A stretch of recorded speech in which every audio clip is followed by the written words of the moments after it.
Our next question is for Ms. Hirono. You have a minute 30 to answer. What is your perspective of the tourism industry in Hawaii, and how would you propose to strengthen this important segment of our economy? Tourism is our number one industry, and I have been a champion and an advocate for this industry for a long time. And when I decided to really push for visa waiver for South Korea, we knew what the impact would be for our tourist industry in Hawaii. This is why so many of you sitting here in this room were part of that energized effort. I testified in the U.S. Senate for that proposition. And it's, as I said, while it took a while, you have to stick with it. These things don't just happen overnight. And I supported the bill. I was a co-sponsor of a bill that ultimately led to South Korea being a visa waive country. So we are reaping the benefits of that. Our percentage of visitors from South Korea has increased by over 50%. Now, China. That is a huge market. 54 million Chinese are traveling all across the world. Fewer than 1 million of them come to our country. Why? Because our visa process is so difficult. My Visit USA bill, bipartisan bill, will make some common sense changes to how we deal with Chinese visa applications. And these are not my numbers. These are numbers from the Hawaii Tourism Authority. 300,000 people. These are big numbers. It means a lot for Hawaii. 300,000 visitors from China, spending $600 million, creating 6,000 jobs. That's the kind of initiatives that I've been pushing for a long time to support our number one industry. Thank you very much, Ms. Hirono. You have a minute to respond, Mr. Carroll. Yeah. Well, first of all, I would adopt her comments as my own because she's right on that particular issue. I knew I liked you. The direct number of flights and airlift that's come in from Australia has surged 32%. The Chinese have increased 29%, New Zealanders and so forth. And I think that one of the major things that we do have to do is to open up the gateways as far as bringing tourists in here. And by the way, I have worked in aviation business as both an airline pilot and also a provider of pilots to Japan Airlines and All Nippon Airways. So I'm quite familiar with this process and the restrictions you have out of the Philippines, Korea, currently in China, and as well as the freedom that they had in Japan. I think the way Japan tourists are treated right now should be pretty much universal. I also believe in Waikiki should remain as beautiful as it is, and one of the main things they ought to get done is to get that canal cleaned up. When I was here, you could swim, fish, and actually paddle canoe with safety in that place, and it's just not that way now. Thank you very much, Mr. Carroll. You have 1 minute, Mr. Case. Maisie and I agree on the need for a South Korea visa waiver program. I supported that when I was in Congress, and I'm happy that it eventually passed. We disagree, by the way, on a South Korea free trade agreement, which I think is the other side to the same coin, that we facilitate international trade that encourages economic activity. Audrey and I went to China in 2005, and I concluded then what we all know now, which was the potential was incredible for China. I started working on visa improvement procedures right then with the consulates in China. Maisie's bill that she has repeated many, many times over the last couple of months of this campaign was introduced by her after she had been in Congress for over 5 years. We all knew it needed to be done. Today, there are still only 6 co-sponsors of that bill for a bill that was introduced in November of last year, and it has not moved out of committee whatsoever. People need a senator that works all 6 years, not just in an election year, and that's what I will do. Thank you very much, Mr. Case. Our next question is directed at Mr. Carroll. You have 1 minute and 30 to answer. International travel presents a huge opportunity to bolster tourism throughout the United States. Is there a role for Hawaii in helping to open up the key markets in Asia so that our nation as a whole can benefit? Yeah, absolutely. Number one, we ought to be the #1 tourist magnet in the entire world. When I was flying for Hawaiian Airlines, we'd go to Gatwick or Brussels or Paris or someplace, and we had Hawaiian on the side of the airplanes, and people would, oh, are you from Hawaii? Everybody knows this place worldwide. the main thing we have to do is to make sure that we continue to have a viable economy here, and that's what we don't have. And frankly, that's why I'm running against Mrs. Lingle, because she had 8 years as governor to try to get this economy straightened out. She could have gotten rid of the Jones Act. She could have she could have saved the super ferry. She could have managed the DOE in a way that we wouldn't have to have the furlough days. All of those things could have happened on her watch. As Senator, I intend to work closely with the local legislature, both the Senate and the House, as I did when I was a Republican minority member in the State House and Senate, because there's so many things that we can do here, such as an international tour to Hawaii, where we have paving going up of both Mauna Kea and Mauna Loa, and have an international tour of Hawaii for about a 5-day tour. We can have international publicity on that with snow and fishing boats and all that. I won't mention what else goes on the beach. And all of that would be available for international television. That's the kind of promotion that we need. We have to have the infrastructure here in place. We've got to have our highways. We've got to get rid of the potholes. We've got a lot of things at the city, county, and state level that can be helped, and I will work together with everybody here who's in office, as well as all of those of you who are out of office. Well, thank you very much, Mr. Carroll. Did we hit? Sorry, I keep not reading. That's all right. He puts them down so I can't see him at the end. Yes, a minute now from Mr. Case. We absolutely have a role in opening up international tourism and facilitating it, especially in the countries of the Asia Pacific, which is where our future is. The future of tourism for Hawaii lies in the Asia Pacific, and we've only really just started to pursue the tourism opportunities that we have. And if we do it right, we're going to have a bright future. That's one of the basic choices that the tourism industry has in conjunction with the rest of Hawaii. And there are several ways that we can do that. Of course, we have a brand new federal law which is just getting started now, the Travel Promotion Act. And that law basically says that we are going to cooperate on a public-private partnership to facilitate the marketing of international tourism. For Hawaii, the goal is for us to have a piece of that particular act and that particular effort. Because in my experience in Washington, too often, the tourism that was being promoted by Washington was too often San Francisco tourism or Boston tourism or Atlanta tourism, not enough Hawaii tourism. And we've got to make every effort we can to be a part of the new Corporation for Travel Promotion. Aside from that, it's about making travel here easier, and that's what we're all talking about right now. Thank you, Mr. Case. 1 minute, Ms. Hirono. If there's any state that understands how important the Asia market is to our tourist industry, it is Hawaii. This is why I and others in Hawaii led the charge for South Korea to become a visa waive country. And the Visit USA Act, guess what? That bill is supported by the U.S. Chamber of Commerce, the U.S. Restaurant Association, Unite Here, the union that has most of the hotel workers in it. And in fact, those of you sitting here who know how important it is for us to go after the Chinese tourism market, raise your hands if you think that the Visit USA bill is not a good bill. I see no hands, because we recognize, we understand how important it is to be very focused on what we need to do to promote tourism, not just to Hawaii, but to our country. And I was a proud sponsor of the bill that led to Brand USA, which Roy Yamaguchi of Hawaii sits on. And the goal in life of that entity is public-private partnership to market tourists to our country. Thank you very much, Ms. Hirono. Our next question is for Mr. Case. You have 1:30. Waikiki has often been thought of as the economic engine for the state of Hawaii.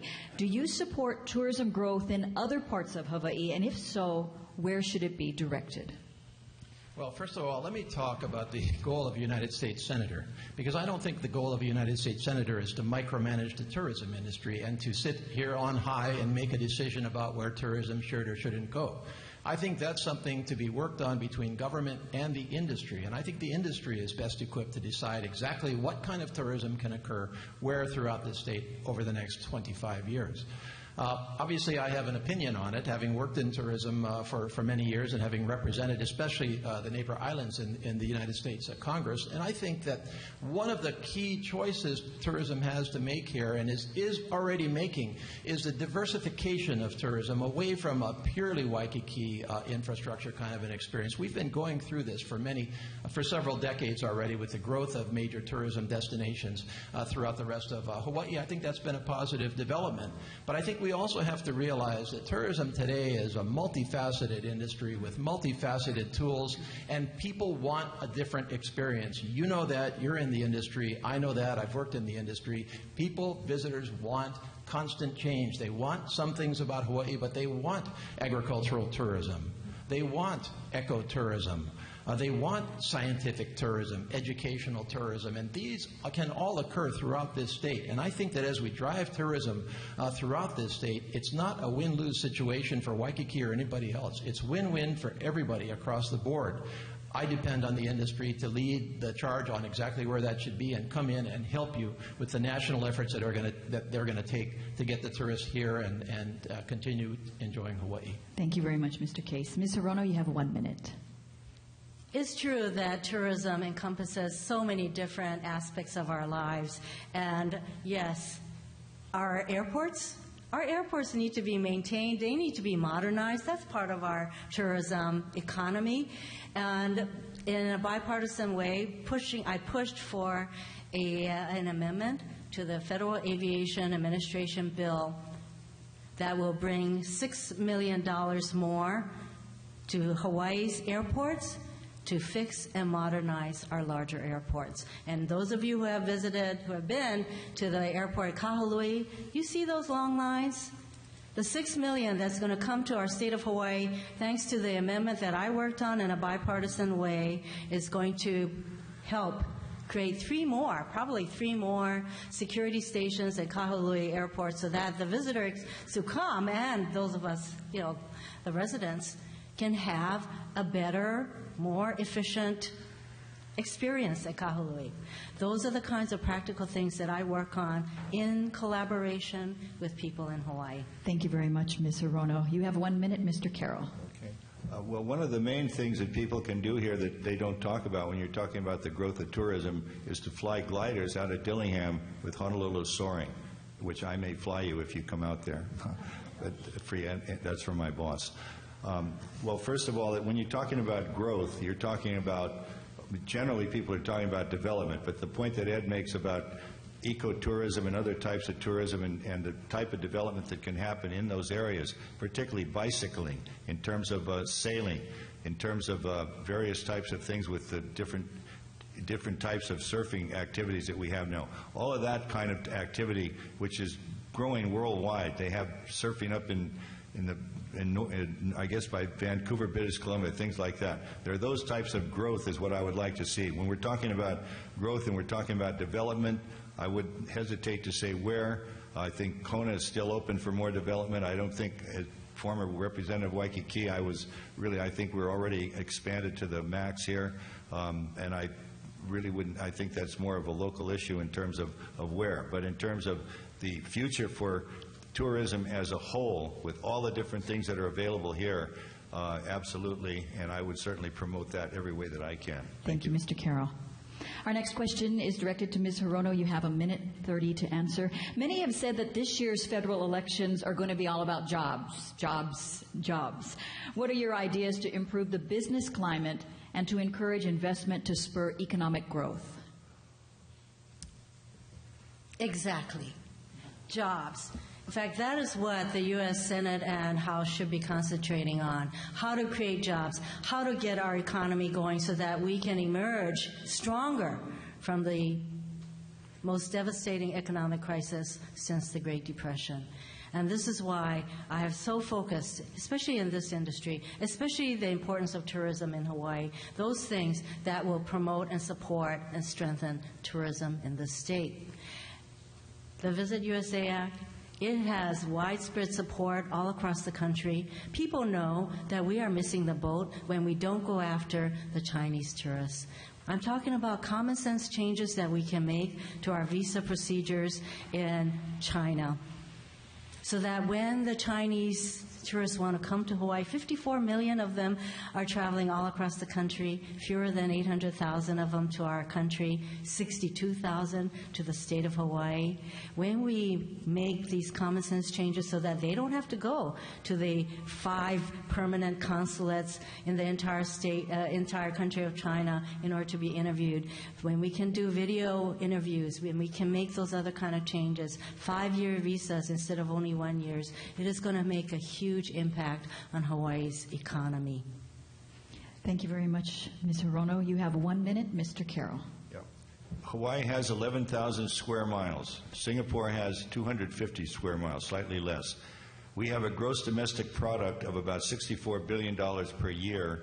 Singapore has about $138 billion per year. The reason is because they have open trade with worldwide markets. That is what we should have here. And the best thing that can happen to Hawaii for our agriculture, for tourism, for all of our businesses, and I help to keep bringing this up, but it's to get rid of the shipping restrictions that keep us with 1 ship or 2 ships at the most in a day, as opposed to 700 ships in terms of Singaporean shipping. If we can get rid of those shipping restrictions and we can morph our economy into something similar to what's going on in Singapore, we can have Fortune 500 companies here, we can have a thriving economy that will be the envy of everyone worldwide. That is my dream, and frankly, that is why I'm running for office, because I can see this, I can see it happening. It's got to take the guts to go down there and fight all the interests that are keeping the Jones Act in place, and I promise you I will do that. Thank you very much, Mr. Carroll.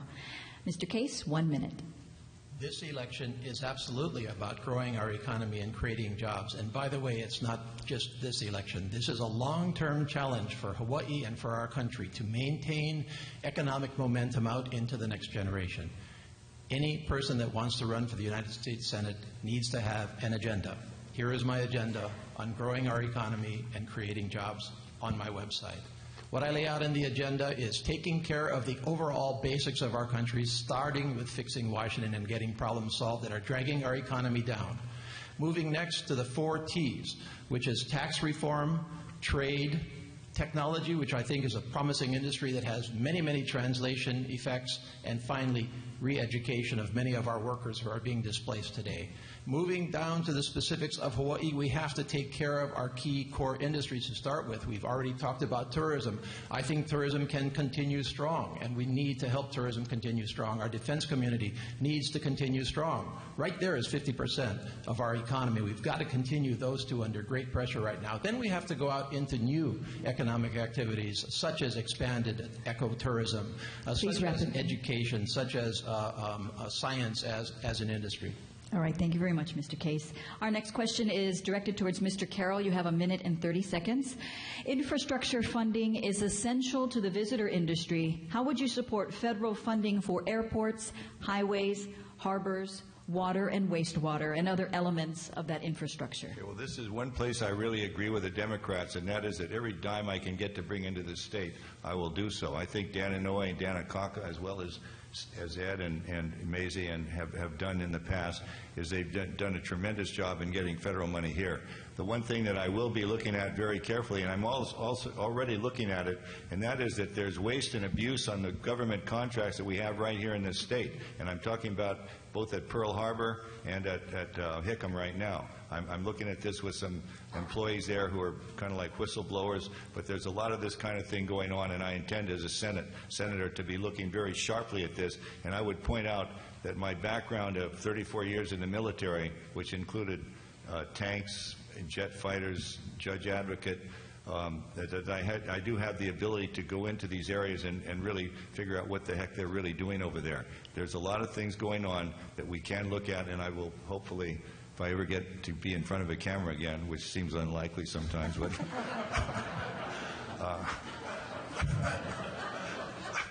but then I will. I do tend to bring these forward, so that is where I intend to go. But no, as far as the money that's been brought in for government purposes, so to speak, I'm totally in favor of that. We'll continue to do so, and I will work in a bipartisan way with Senator Akaka. I learned that from somebody. So, thank you very much, Mr. Carroll. Mr. Case, you have 1 minute.